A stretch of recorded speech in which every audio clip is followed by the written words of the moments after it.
예전에 제 친구가 어디서 들었는지는 모르겠지만 저에게 이런 이야기를 해준 적이 있습니다. 인생은 B와 D 사이에 C다, 이렇게 얘기하는 겁니다.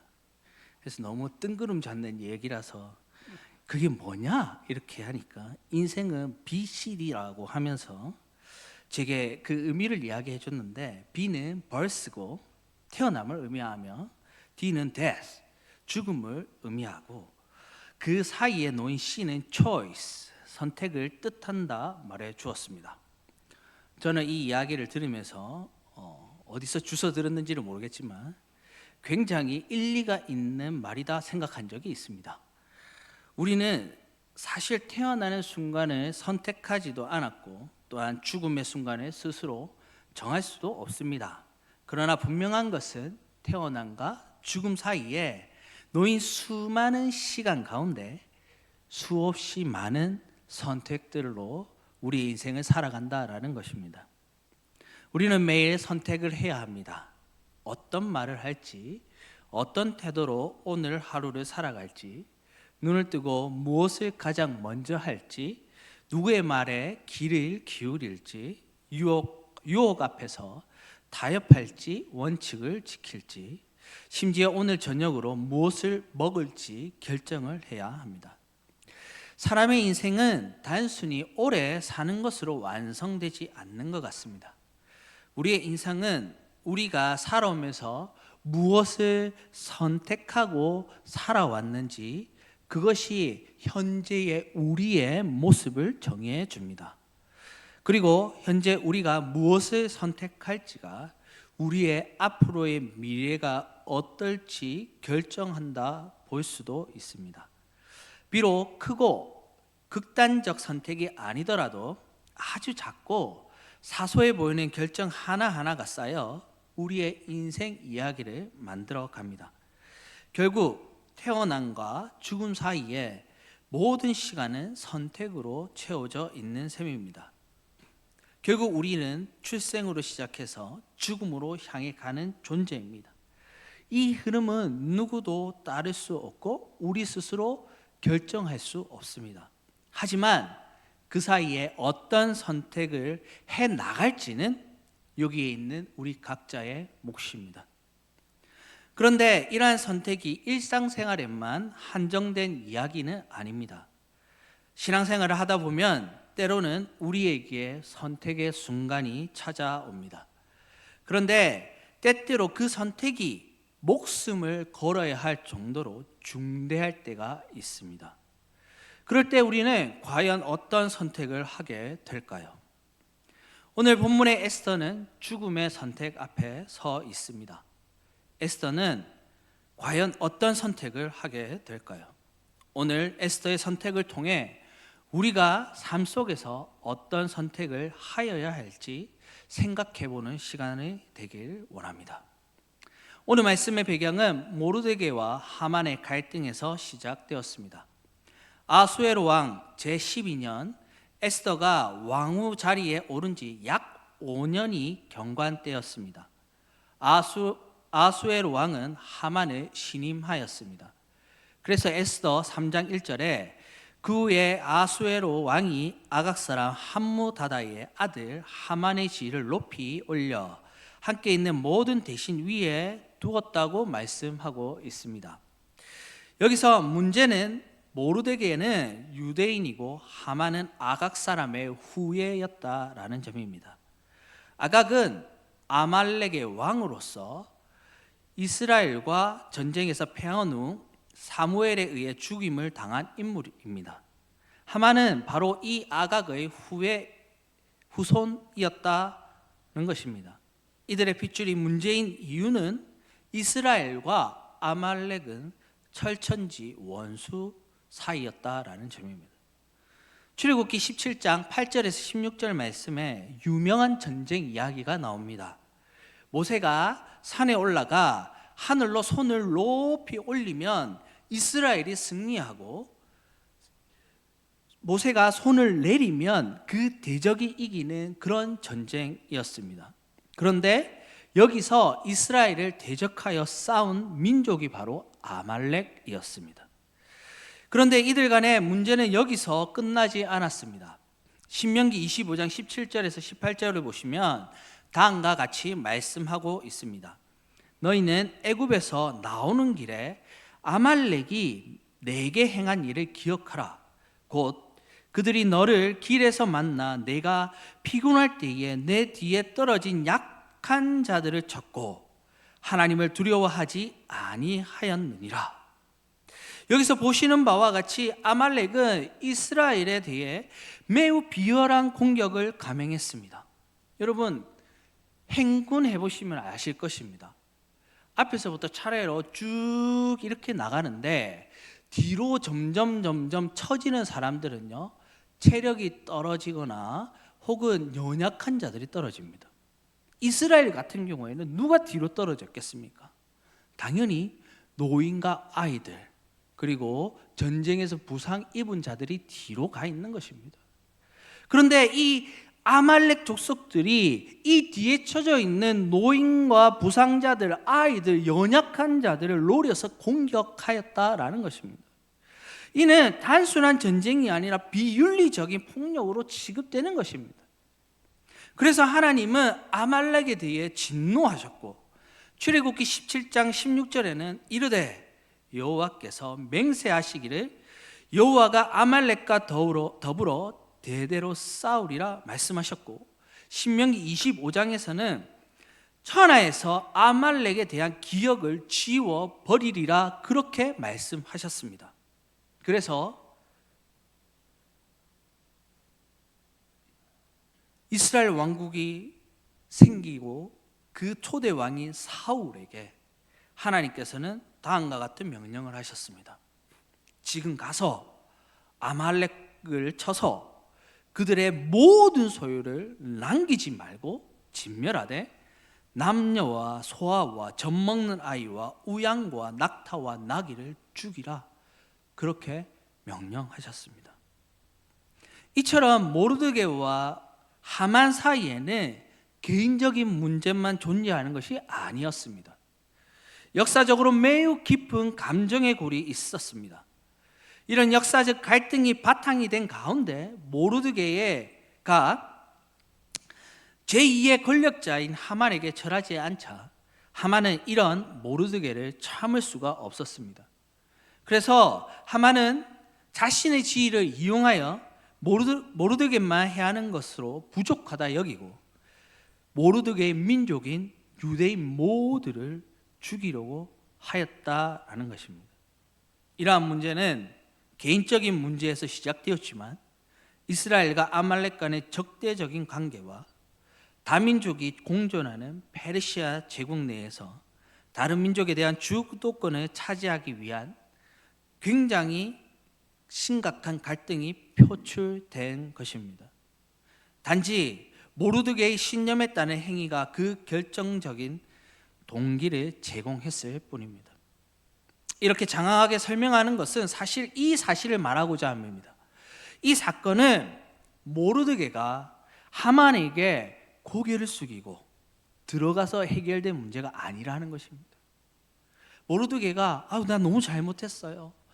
내가 무릎 꿇고 싹싹 빌 테니까 제발 한 번만 용서해 주세요. 그렇게 하더라도 절대 해결할 수 없는 문제가 이 문제이고 오늘 말씀을 이해하는 핵심이다 할 수 있습니다. 그러니 모르드게는 눈앞이 막막하였습니다. 그리고 이 소식을 들은 유대인들은 매우 큰 혼란에 빠졌습니다. 그래서 에스더 4장 1절에서 3절에 모르드게가 이 모든 일을 알고 자기의 옷을 찢고 굵은 베옷을 입고 재를 뒤집어 쓰고 성중에 나가서 대성통곡하며 대궐문 앞에서 이르렀으니 굵은 베옷을 입은 자는 대궐문을 통과하지 못함이라. 왕의 명령과 조서가 각 지방에 이르매 유대인이 크게 애통하여 금식하며 울며 부르짖고 굵은 베옷을 입고 제2에 누운 자가 무수하더라. 이렇게 이들의 반응을 기록하고 있습니다. 그렇다면 오늘의 주인공인 에스더는 과연 안전했을까요? 사실 에스더는 왕후가 될 때 모르드게의 한 가지 요청을 받았습니다. 에스더 2장 10절에 에스더가 자기의 민족과 종족을 말하지 아니하니 이는 모르드게가 명령하여 말하지 말라 하였습니다. 에스더는 자기 민족과 종족을 그 누구에게도 말하지 않고 왕후가 되었습니다. 그런데 모르드게는 13절에서 에스더에게 다음과 같이 말하고 있습니다. 모르드게가 그를 시켜 에스더에게 회답하되 너는 왕궁에 있으니 모든 유대인 중에 홀로 목숨을 건지리라 생각하지 말라. 에스더는 지금 왕비였지만 똑같은 유대인이니 너의 목숨도 건지리라 생각하지 말라라는 것입니다. 물론 모르드게가요, 에스더가 유대인이라는 사실을 죽을 때까지 밝히지 않을 것입니다. 왜냐하면요, 모르드게가 에스더를 마치 자기 딸인 것처럼 양육하였기 때문입니다. 저도요, 누군가 나를 죽인다고 하면 우리 딸 절대 관여 안 시킬 겁니다. 왜냐하면 사랑하는 사람이에요. 모르드게가 에스더를 그렇게 사랑했습니다. 그러나 문제는요, 세상에 비밀은 없다라는 것입니다. 당장 속이고 지나갈 수 있을지는 몰라도 영원한 비밀은 없습니다. 음모와 온갖 정치질이 난무하는 왕궁에서 에스더는 결국 몰락할지 모르는 일이었습니다. 아무튼 모르드게는 오늘 방금 말씀드린 13절 그것에 더해서 14절에 다음과 같이 이야기를 합니다.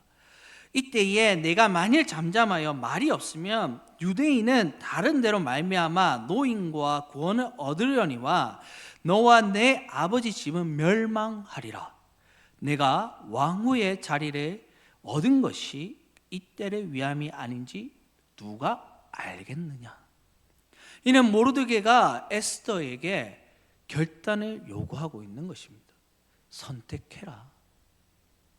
물론 에스더는 그 사랑하는 자기 민족이 죽음에 처했다는 것을 몰랐겠습니까? 에스더도 이 소식을 듣고 얼마나 안타까웠겠습니까? 에스더도 할 수 있다면 무엇이든 하고 싶었을 것입니다. 그런데 문제는요, 자신이 어떤 일을 하기에 반드시 대가를 치루어야 했다라는 것입니다. 다시 말해 목숨이 걸려 있다는 것입니다. 11절 말씀을 보시면 이렇게 말씀하고 있습니다. 왕의 신하들과 왕의 각 지방 백성이 다 알거니와 남녀를 막론하고 부름을 받지 아니하고 안뜰에 들어가서 왕에게 나가면 오직 죽이는 법이요 왕이 그 자에게 금규를 내밀어야 살 것이라. 이제 내가 부름을 입어 왕에게 나가지 못한 지가 이미 30일이라 그렇게 하였습니다. 이 말이 무슨 말입니까? 왕의 부름을 받지 못한 게 30일이나 지났다. 쉽게 말하면 왕이 그 애정이 예전 같지 않다라는 것입니다. 여러분 사랑하는 사람이 있는데 30일 동안 안 봤다? 여러분 이게 있을 수 있는 일입니까? 그러니까 에스더가 확신할 수가 없는 겁니다. 자기가 많이 법을 무시하고 왕에게 나아간다면, 나를 너무너무 사랑하는 것 같으면, 그리고 때에 따라 계속 부르는 것 같으면 얼마든지 나갈 수 있을 것 같은데 언제 부를지도 모르고 부른 지도 이미 30일이 지난 그 시점, 자신의 생명이 보존할 수 있을지 장담할 수 없는 지경이다라는 겁니다. 여러분, 누구든 자신의 목숨이 가장 귀합니다. 에스더가 왕비이기는 했지만 목숨이 달려있기에 두려웠지 않겠습니까? 왕 앞에 나가면 법을 어기는 일이고 왕의 허락이 없이는 죽을 수도 있었습니다. 심지어 30일 동안 왕이 자신을 찾지도 않아 왕의 자신에 대한 애정이 남아있는지도 불확실한 그 현실. 에스더는 지금 목숨이 어떻게 될지 모르는 그런 상황에 몰려 있는 것입니다. 만일 여러분이라면 이 상황 가운데 어떻게 하시겠습니까? 사실 우리는 목숨이 걸려 있지 않은 상황 가운데서도 쉽게 선택하지 못할 때가 많습니다. 왜냐하면 우리는 미래를 알 수도 없고 우리의 선택이 우리의 미래를 어떻게 이루어갈지 확신할 수 없기 때문입니다. 사실 저도요, 어렸을 때부터 선택 장애가 많았습니다. 제가 어렸을 때부터 선택을 잘 못해서 계속 미루는 일들이 잦았습니다. 저도 내가 왜 이러지? 좀 용기 있게 선택해서 가면 좋겠는데 그렇게 못하는 것을 대학교 와서야 제가 알았습니다. 왜냐하면 갖가지 테스트를 해보니까 제가 어떤 사람인지 알았거든요. 저를 한마디로 표현하면 돌다리도 두들겨보고 안 건너는 사람입니다. 두들겨보고 확실하면 건너야 되잖아요. 저는 두들겨보고도 안 건너는 사람이더라고요. 그래서 제가 평생 뭔가를 결정할 때 굉장히 어려웠습니다. 이걸 하면 어떻게 되지? 저걸 하면 어떻게 되지? 그래서 결국 아무것도 못하고 가만히 있다가 욕만 먹는 그런 상황에 처했던 게 제 삶이었습니다. 그러면 우리는 이러한 중대한 결정, 어쩌면 내 전부를 걸어야 하는, 심지어 목숨까지 걸어야 할 그런 선택의 상황에 있다면 어떻게 하면 좋겠습니까? 에스더의 선택을 보시기 바랍니다. 에스더는 어떻게 합니까? 16절 말씀에 당신은 가서 수산에 있는 유대인을 다 모으고 나를 위하여 금식하되 밤낮 3일을 먹지도 말고 마시지도 마소서. 나도 나의 시녀와 더불어 이렇게 금식한 후에 규례를 어기고 왕에게 나아가리니 죽으면 죽으리이다. 에스더는 이런 상황 가운데 금식하기로 결심합니다. 에스더는 금식하되 밤낮 3일을 금식하기로 결정하였습니다. 그리고 자기뿐만 아니라 유대인들, 자기와 더불어 함께 있는 시녀, 함께 기도하기로 결심합니다. 여러분, 죽음 앞에서 이렇게 금식하고 결단한다? 쉬울 것 같습니까? 저는 너무너무 어려울 것 같습니다. 만약 제가요, 내일 말고요, 모레 죽는다고, 그래도 하루를 좀 줘야죠. 죽는다고 하면 저는 제일 먼저 내일 새벽에 수산시장에 찾아갈 겁니다.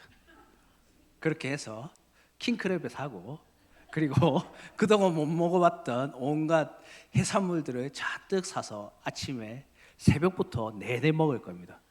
그리고 점심 때는요, 맛있는 스테이크 집에 갈 겁니다. 그리고 거기서 기품 있게 칼질을 하고 스테이크를 먹고요. 그리고 저녁에는 어디에 가겠습니까? 저는 당연하게도 디저트 카페에 갈 겁니다. 그리고 잔뜩 케이크부터 시작해서 온갖 맛있는 것들 쌓아놓고 다 먹고 그 다음날 죽을 겁니다. 그런데 에스더는요, 이렇게 하지 않았습니다. 오히려 식음을 전폐했습니다. 그리고 에스더는 죽으면 죽으리다 이렇게 말합니다. 여러분, 이게 과연 체념하는 말일까요? 모든 걸 포기했기 때문에 죽으면 죽겠다 이런 말일까요? 저는 그것이 아니라고 봅니다. 왜냐하면요, 예수님도 가장 중요한 공생의 사역을 시작하시기 전에 40일을 밤낮으로 금식하셨기 때문입니다. 여러분, 세상에서 제일 금식할 필요 없고, 세상에서 제일 기도할 필요 없고, 세상에서 제일 말씀 볼 필요가 없는 분이 누구십니까? 바로 예수님이십니다. 그런데요, 예수님께서는요, 그 필요 없는 금식을 40일 동안 행하셨습니다. 공생의 시작 전에요. 왜 주님께서 그렇게 하셨겠습니까? 여러분, 금식은요, 금식 자체, 음식을 끊는 행위로 끝나는 것이 아니라 성도들이 하는 그 금식은 내가 음식을 끊고 내가 세상에서 내 마음의 중심에서 하나님 중심으로 내 모든 것을 옮기는 행위가 바로 금식이라는 것입니다. 다시 말해서 에스더가 금식을 하였다라는 것은요, 다른 것이 아니라 믿음의 결단을 했다라는 것입니다. 자신의 생사는 더 이상 자기가 스스로 책임지지 아니하고 자기가 죽을지라도 하나님께 맡기고 하나님 뜻대로 살기로 작정했다라는 것입니다. 사랑하는 성도 여러분, 우리는 이미 알고 있습니다. 에스더가 이렇게 금식하고 왕에게 찾아갔을 때 어떠한 일이 벌어졌는지 우리는 이미 알고 있습니다. 여기서 말씀드리고 싶은 것은 무슨 일이 일어났다라는 것이 아니라 하나님께서 구원의 역사를 일으키실 때 어떤 방법을 사용하시는가 하는 점입니다. 하나님은 목숨을 내어놓고 하나님의 뜻을 따르기로 작정한 사람들을 사용하십니다. 예를 들어 다니엘과 세 친구를 보시기 바랍니다.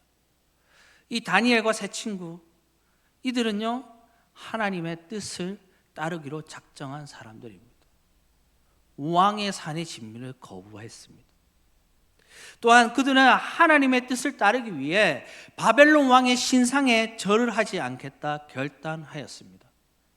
그렇게 하지 않으면 풀무불에 타 죽을 것을 알매도 불구하고 말입니다. 그 결과 그들은 절을 하지 않은 사실이 발각되었고 왕 앞에 섰습니다. 다니엘 3장 17절에 18절에 왕이여, 우리가 섬기는 하나님이 계시다면 우리를 맹렬히 타는 풀무불 가운데에서 능히 건져내시겠고 왕의 손에서도 건져내시리이다.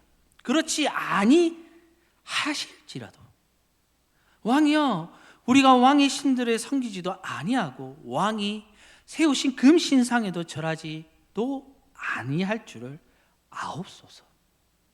그리고 풀무불로 들어갔고 하나님께서는 이들을 보호하셨습니다. 여러분, 비단 이 사람들 뿐입니까? 노아는 어떻습니까? 아브라함은 어떻습니까? 모세는 어떻습니까? 여호수아는 어떻습니까? 다윗 등 이러한 믿음의 선택을 한 무수한 믿음의 선조들이 있다라는 것입니다. 오늘 말씀을 통해 하나님께서 우리에게 주시는 메시지는 분명합니다. 하나님은 에스더같이, 그리고 믿음의 조상들과 같이 어떠한 손해를 보더라도, 심지어 목숨을 잃어버릴지라도 하나님의 뜻에 따라 믿음의 선택을 하기로 결단한 사람들을 찾으십니다. 그리고 하나님은 오늘도 그 믿음의 결단과 선택을 한 그 믿음의 사람을 통해 역사하기를 원하십니다. 사랑하는 성도 여러분, 저는 오늘날 하나님께서 찾으시는 그 믿음의 사람이 우리가 되었으면 좋겠습니다. 믿음의 길을 따라 매 순간을 선택하며 에스더와 같이 하나님께서 사용하시는 그러한 성도님 되시길, 남산제일교회 되길 주님의 이름으로 축원합니다. 기도하겠습니다. 하나님, 때때로 우리 인생 가운데